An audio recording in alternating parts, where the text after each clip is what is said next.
Pastor Weston here with Grace Point Community Church for a devotional look at God's plan for peace, even through a pandemic.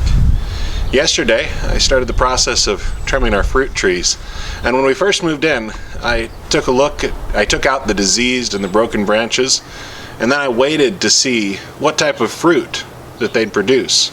Now, the tree behind me in particular has at least 4 different types of apples. They've been grafted in. The couple that originally planted the tree, at least according to my neighbors, they were really attentive to their trees. But when I moved in, I couldn't get a straight answer on what type of trees they were. So I let the tree run its course to see what sort of fruit it would have. And last summer, during a windstorm, under the weight of a lot of apples, one of the main limbs snapped off.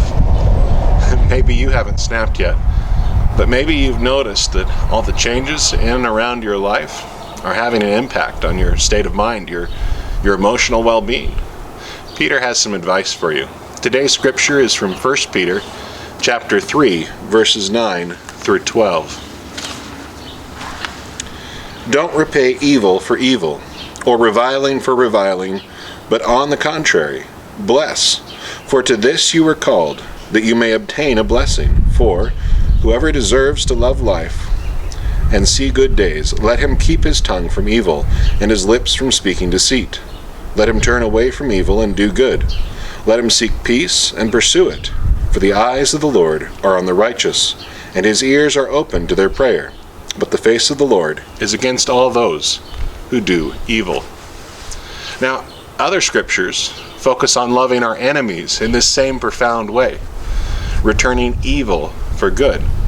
But Peter here has focused in this whole chapter on loving those people that we are closest to.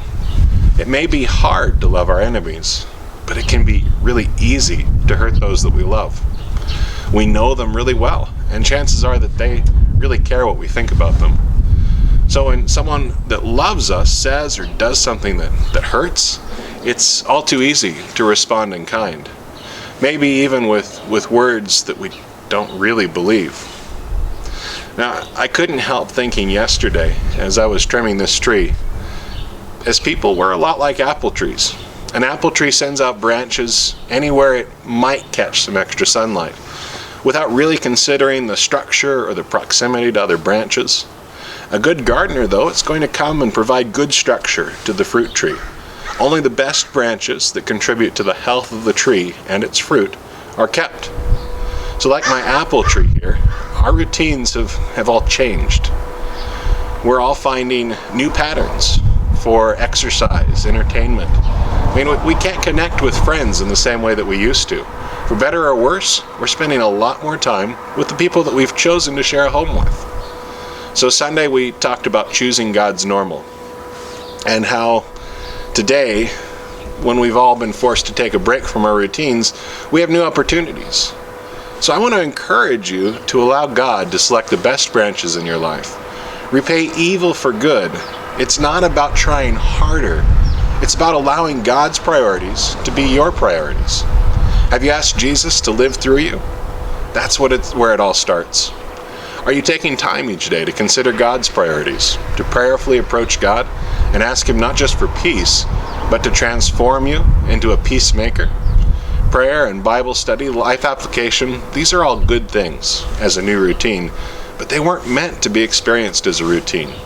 They were meant to be experienced as a relationship between you and your Creator, a relationship that creates a firm foundation for all of the other relationships in your life, so you can truly love those you're in lockdown with in every situation.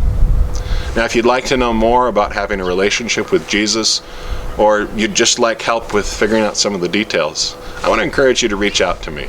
You can email me at weston@gracepoint.ca. Thanks so much for joining me today, and I'm looking forward to spending some more time with you again on Thursday. God bless.